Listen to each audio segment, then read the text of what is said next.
Tuhan kita. Amin. Shalom.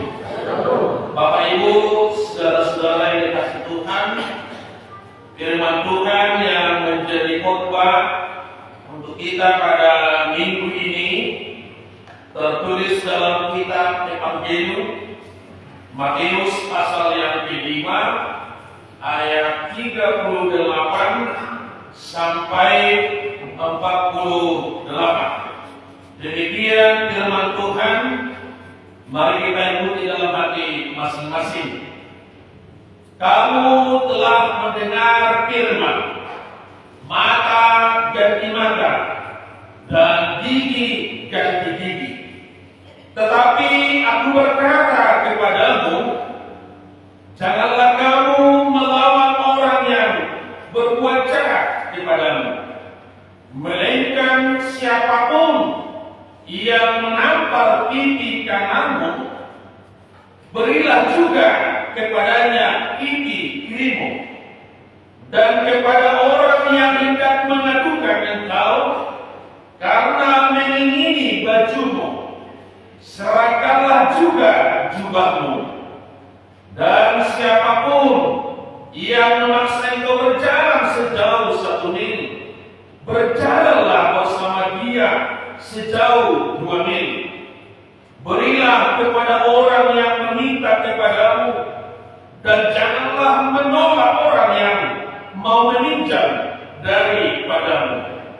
Kamu telah mendengar firman, kasihilah sesamamu manusia dan bencilah musuhmu. Tetapi aku berkata kepadamu, kasihilah musuhmu dan berdoalah bagi mereka yang menganiaya kamu. Karena dengan demikian kamu menjadi anak-anak Bapamu yang di surga, yang menerbitkan matahari bagi orang yang jahat dan orang yang baik, dan menurunkan hujan bagi orang yang benar dan orang yang tidak benar.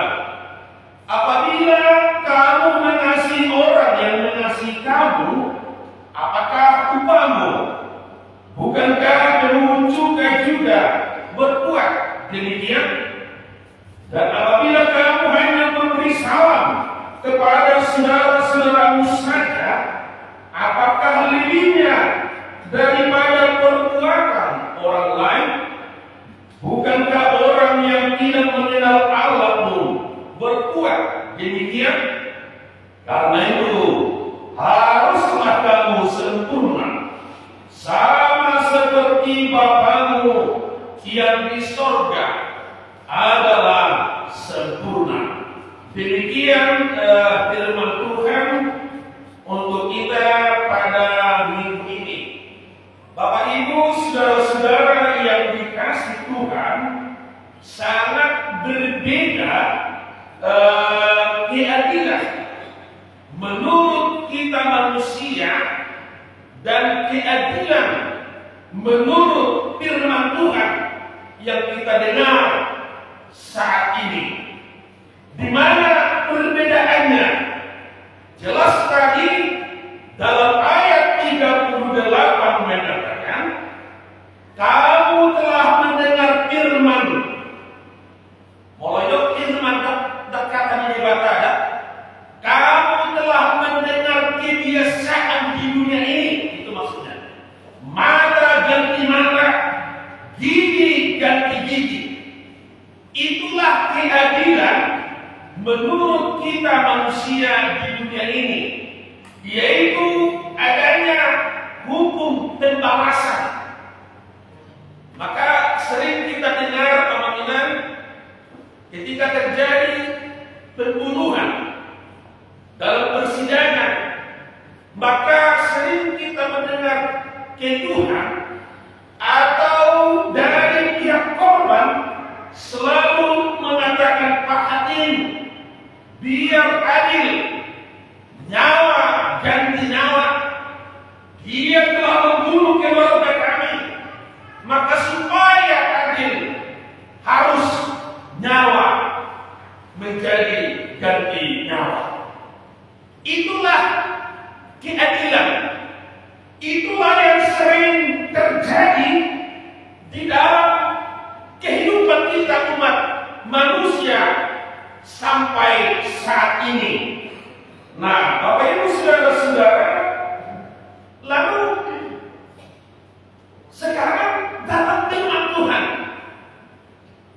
dan itu juga sekalipun kita sudah Kristen, sekalipun kita sudah mendengar firman Tuhan ini, kira-kira apa yang bisa kita renungkan dalam firman ini?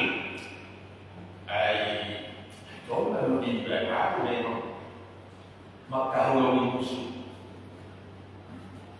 Bukan mau silakan tentang jadi lebih semuanya Allah. Kira-kira seperti itu. Tetapi lewat firman Tuhan di sini, ketika engkau sudah menjadi Kristen, ketika kita sudah mengikut Kristus, ketika kita sudah disebut anak-anak Tuhan, jadi maunya ada perbedaannya. Makanya dalam firman Tuhan, kalau kita baca, ada beberapa sebutan nama yang disampaikan kepada kita orang Kristen. Salah satu yang sering di dalam perjanjian baru, sebutan untuk orang Kristen itu disebut kamu adalah orang kudus. Arti orang kudus, kudus artinya berbeda, marasing. Jadi karena kamu sudah orang Kristen, karena kamu sudah percaya kepada Yesus, maunya kamu harus berbeda. Maunya ikut marasi mau, ikut berbeda mau. Siang pola pikir, siang perbuatan, siang tindakan, niatnya khasmalan, namulahuni portiyo. Nah, Bapak Ibu saudara-saudara, lalu tapi sering kita misalnya, sekalipun kita sudah Kristen, sekalipun kita sudah tahu itu adalah firman Tuhan, tapi masih terjadi di dalam praktek kehidupan kita ini adalah seperti firman ini, mata ganti mata. Makanya bagi orang Batak itu sangat-sangat sulit untuk berdamai, karena ada istilah harga diri, apal auma, perjolo, macam mana. Harga diri loh, ini raja dari sini, itu raja dari Toba. Apal auma, perjolo, mandok di mana, selamat hari Minggu. Los dito pero matani ayo. Itu sering bagi kita. Kenapa itu terjadi? Karena kadang-kadang harga diri kita itu bagaikan tembok yang tidak bisa dirobohkan oleh firman Tuhan, sehingga kita sering bercokol di dalam kepribadian yang demikian. Bahkan ketika ada keluarga kita yang disakiti, lalu dia berdamai dengan orang yang menyakiti itu, sering kita terus buat nilai, aihona mahorona momo dikotyo, sonahona salah, sonaho berbuat yang curang, habe homse meminta maaf, tukol mahorona momo dikotyo. Jadi sering kita buat nilai, ketika orang itu mau berdamai dengan musuhnya, lalu kita buat nilainya orang yang paling bodoh, orang yang tidak ada harga diri. Pada menurut harga diri. Lalu karena harga diri tadi amalnya, sehingga kita sangat-sangat berat untuk memaafkan, untuk mengampuni orang. yang menyakiti kita di dalam kehidupan ini.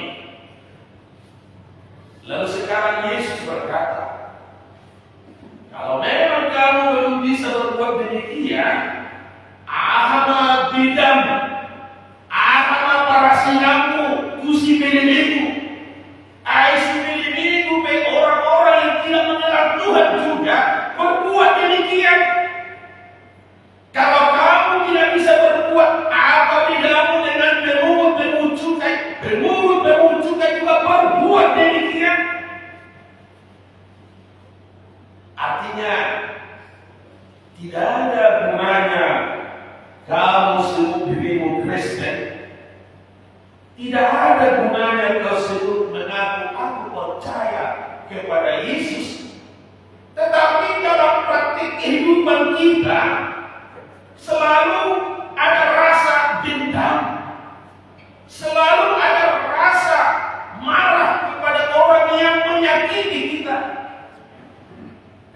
Lalu Bapak Ibu saudara-saudara, lalu sekarang itu yang terjadi dalam kehidupan manusia pada zaman Yesus, dan itu juga terjadi sampai pada saat ini. Lalu ketika Yesus hadir ke dunia ini, Dia memutarbalikkan.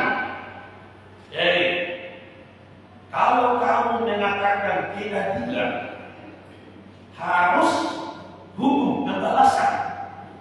Tetapi aku berkata kepadamu, itu yang dikatakan Yesus di sini. Tetapi aku berkata kepadamu, ketika pipimu sebelah kanan ditampar, kasihlah sebelah kiri. Jadi ini ada pemutarbalikan apa yang sering kita perbuat di dunia ini. Lalu Yesus hadir membawa kerajaan surga di dunia ini. Makanya dalam doa Bapa kami selalu kita minta sesat Allah Noham di bawah hijab, semuanya di bawah tongau. Artinya menghadirkan damai, menghadirkan pengampunan. Ketika kita tadi sudah menjadi anak-anak Tuhan, ketika kita sudah disebut orang-orang kudus yang berbeda, yang marasi, siang kordiam, lalu mari kita ingat apa yang dikatakan Yesus di sini. Kalau manusia mengajarkan saling membalas, itulah keadilan. Tetapi ketika Kristus hadir mengajarkan kebersediaan kita mengampuni, kebersediaan kita untuk menerima orang lain. Saya pernah baca sebuah cerita begini, amaninan. Ada dua orang ibu yang bertetangga. Ya. Jadi satu tetangganya banyak ayamnya, tetapi satu lagi tidak ada. Jadi kebetulan tetangganya ini rumahnya bagus, punya teras yang berkeramik. Tetapi karena ayam sebelahnya ini sering datang, lalu membuat kotorannya di teras rumahnya ini. Suatu ketika si ibu marah, lalu dia tangkap ayamnya itu, lalu diputar apa yang lehernya itu, lalu menikmati dan mencampakkan ke sebelah rumah tetangganya. Si ibu ini tahu bahwa tetangganya itu yang mematikan ayam ini.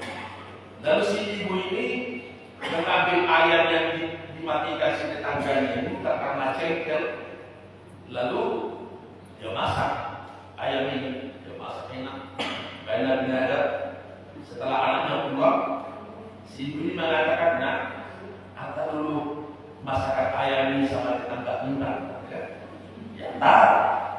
Wah, si tetangga ini bangga, merasa senang karena masakan itu juga enak. Dia lahap, si ibu ini lahap dan makan itu ayam itu kan. Besoknya juga namanya ayam kan. datang ke terasnya itu, dikotori terasnya yang bersih ini, datang sini jam sapu dia kumpul air mati lagi kan, dilemparkan ke rumah tetangganya itu, lalu si itu juga dilihat dan dia tahu, dia masak lagi, dia masak lalu datang anaknya pulang sekolah disuruh mengantar, nanti toko mana hambar ini, mana dia deh. Lalu si ibu yang apa ini, wah enaknya katanya dia lahap makan sampai 5 kali. Selalu dia buat seperti itu. Akhirnya lewat cara yang demikian, ini si ibu yang sering mematikan air tangga sudah menjadi sadar. Wah, ternyata apa yang saya perbuat begitu baiknya tetangga saya ini. Dia tidak marah, dia tidak mengutuk saya, tetapi justru kebaikannya yang dia berikan sama saya. Sehingga lewat cara yang demikian, maka tetangganya ini mulai sadar. Sekalipun ayah tetangganya datang, dia tidak mau lagi marah. Lalu dia buat pagar di rumahnya untuk supaya rumahnya tetap bagus. Nah, Bapak Ibu saudara-saudara, itulah yang diperbuat Yesus di dalam kehidupan kita. Hal seperti itulah yang dilakukan Yesus ketika dia hadir dalam dunia ini, di mana manusia mencaci maki, di mana manusia hidup di dalam pembalasan, di mana manusia saling serakah, tidak ada damai. Lalu dia hadir membawa damai itu. Bahkan ketika dia di kayu salib, dia berkata kepada orang yang mencaci menghukum dia, "Ya Bapa, ampunilah mereka sebab mereka tidak tahu apa yang mereka perbuat." Dia merubah. Kalau biasanya orang harus balas membalas, tapi dia memutarbalikkan fakta itu. Jangan kamu kalah oleh kejahatan, tetapi kalahkan kejahatan itu lewat perbuatanmu yang baik. Amanginan diri kita ini yang perlu kita desain. Ketika ada musuhmu, ketika ada orang yang menyakitimu, ketika kau sulit berdamai dengan tetanggamu, kamu yang perlu berobat. Tidak salah kalau kita mau berdamai. Tidak salah kita duluan sebagai kita anak Tuhan, sebagai kita yang sudah dipilih menjadi anak Tuhan di dalam Kristus. Yesus mengajarkan kepada kita, berilah kepada orang yang meminta. Doakanlah musuhmu, doakanlah orang yang pernah menyakitimu. Kalau kamu tidak bisa berbuat demikian, kata Yesus, apalah perbedaanmu? Apa para sinamu kusikililiku? Sikililiku di motor mabuk dan bukan kualitas. Coba kita renungkan mana kira-kira di mana kita sekarang. Jadi kita namanya ternyata yang disebut dengan kafir, sikililiku bukan soal tidak beragama, tapi orang yang selalu dendam, orang yang selalu tidak mau mengampuni kesalahan orang lain, ternyata dia bagian dari orang kafir. Jadi di situ mahita mau sebut dia margane do tetanggaku, mau sebut dia margane do keluargaku, edaku, simaguaku, hula-hulaku, berarti kamu berbiau kami. Jadi kalau kami, berarti dia tidak akan menjadi pewaris dalam kehidupan yang kekal. Oleh karena itu coba tanya dirimu amanginat, masihkah ada yang menyakiti hatimu sehingga kamu sangat-sangat sulit mengampuninya? Masihkah kau memegang kata-kata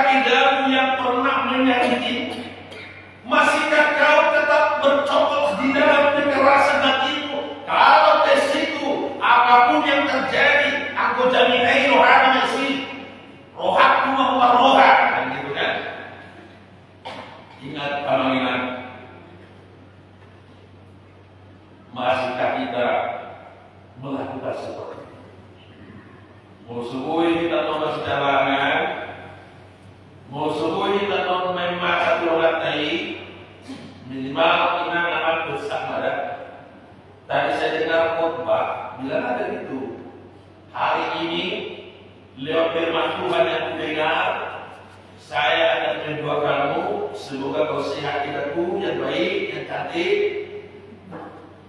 Ay pola mau mendukuni. Ay pola sulit mendukuni yang mengira karena kamu sudah anak Tuhan.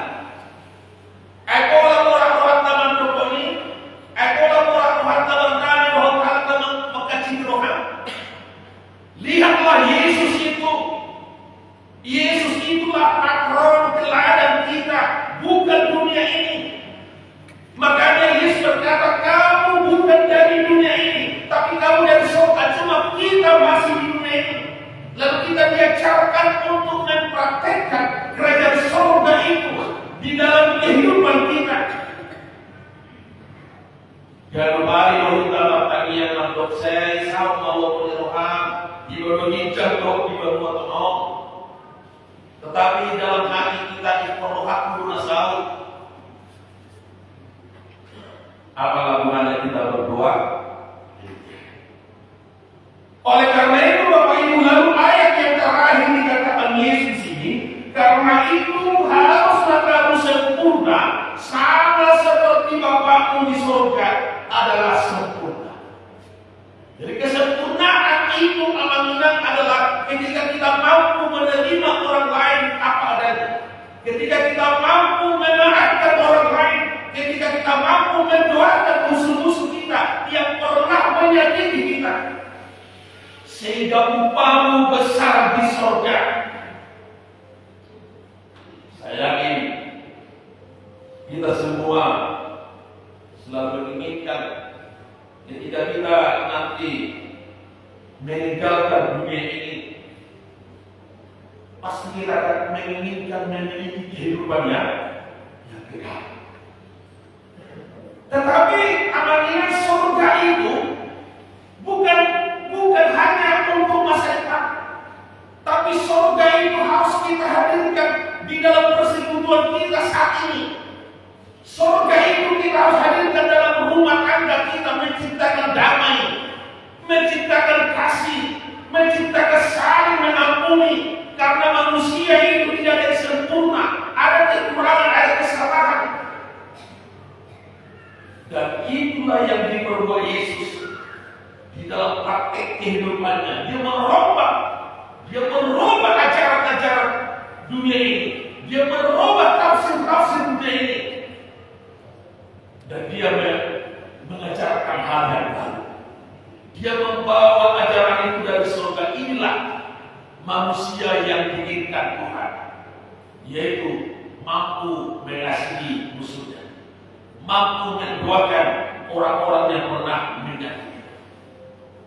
Amakinan ketika kita mendengar khotbah ini, mungkin kita mengatakan ilu amam masai maul.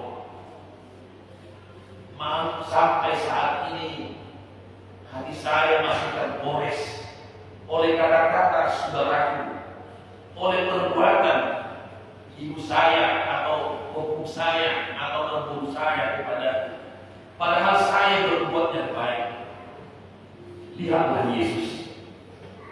Yesus tidak pernah berbuat jahat. Yesus tidak pernah mencelakai orang. Tetapi karena perbuatan baik yang dilakukan Yesus, ketika dia memberi makan 5.000 orang, ketika dia menyembuhkan berbagai penyakit, justru ada banyak cebokan, ada banyak celaan, ada banyak hinaan kepada dia. Tetapi dia tidak serupa dengan dunia ini. Tetapi dia tidak sama seperti dunia ini, hukum pembalasan. Tapi dia mengajarkan pengampunan. Ya Bapa, ampunilah mereka, sebab mereka tidak tahu apa yang mereka perbuat. Inilah menjadi tugas kita amanah ini, menghadirkan kerajaan Allah di dalam persekutuan kita, menghadirkan kerajaan Allah di dalam persauratan di domba-domba ini. Maka benarlah kita menjadi anak-anak Tuhan. Oleh karena itu, ketika kita pulang dari bait Tuhan ini, firman Tuhan menganjurkan kepada kita Karena itu haruslah kamu sempurna. Sama seperti Bapamu di surga adalah sempurna. Mana? Tidak ada yang sempurna di dunia, tapi kita harus melatih. Ya. Kita terus melatih diri memaafkan, melatih diri untuk memberi, melatih diri harga diri kita dicaci, melatih diri memberikan hak kita. Seperti dikatakan di sini, kalau ada meminta bajumu kasih ini. Kalau kau diajak berjalan 1 mil, berjalanlah 2 mil. Artinya, biarkanlah hakmu kadang-kadang harus siap. Maka dengan demikian, kita akan sempurna. Kesempurnaan itu apabila ketika kita mau berlatih.